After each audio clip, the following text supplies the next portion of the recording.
बहुत समय पहले की बात है, जब ना स्कूल होते थे ना किताबों से भरी अलमारियाँ। बच्चे पढ़ने के लिए गुरुकुल जाया करते थे, रोज़मर्रा के सारे काम करते थे और साथ ही पढ़ाई भी करते थे।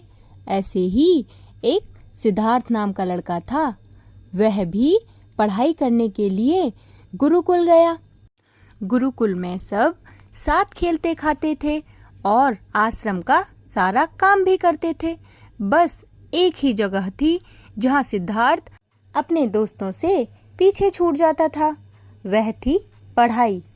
गुरुजी जो कुछ भी पढ़ाते थे सिद्धार्थ को बहुत कम समझ में आता था।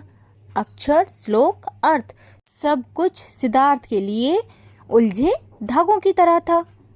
गुरुजी समझाते समझाते थक जाते थे। बच्चे भी उसे मूर्ख, मंदबुद्धि और बुद्धिहीन कह के चिढ़ाते थे। वक्त बीतता गया, साल खत्म हुआ, उसके सभी दोस्त अगली कक्षा में चले गए, लेकिन सिद्धार्थ वहीं का वहीं रह गया। गुरुजी ने उससे कहा, बेटा सिद्धार्थ, मैंने हर तरह से कोशिश कर ली, पर लगता है विद्या तुम्हारी किस्मत में नहीं है। मुझे लगता है तुम्हारा वक्त यहाँ बर्बाद हो रहा है।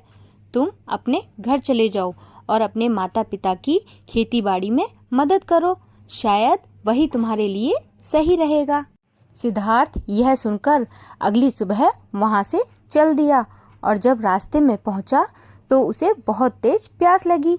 वह एक कुएं के पास जाकर रुका और कुएं पर उसने देखा कि पत्थर पर निशान पड़े हुए हैं। उसने एक औरत से पूछा, माताजी, ये पत्थर पर इतने गहरे निशान कैसे पड़े हुए हैं? क्या किसी ने इन्हें तराशा है? औरत ने मुस्कुराते हुए कहा, नहीं बेटा, इन्हें किसी ने नहीं तराशा। ये देखो, ये जो पतली और कोमल सी जो रस्सी है, इसके बार बार कुएं के अंदर और बाहर जाने की वजह से ये निशान पड़े हैं। यही बात सिद्धार्थ के मन में घर कर गई। उसने सोचा कि जब एक पतली रस्सी के बार बार घिसने से इतने कठोर पत्थर पर निशान पड़ सकते हैं, तो मेरे लगातार मेहनत और अभ्यास करने से विद्या क्यों नहीं मुझे प्राप्त हो सकती। और सिद्धार्थ फौरन गुरुकुल लौट गया। गुरुजी ने पूछा, बेटा सिद्धार्थ, तुम फिर क्यों लौट आए?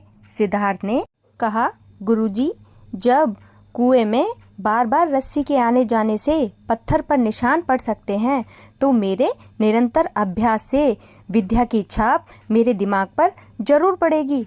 गुरुजी मुस्कुराकर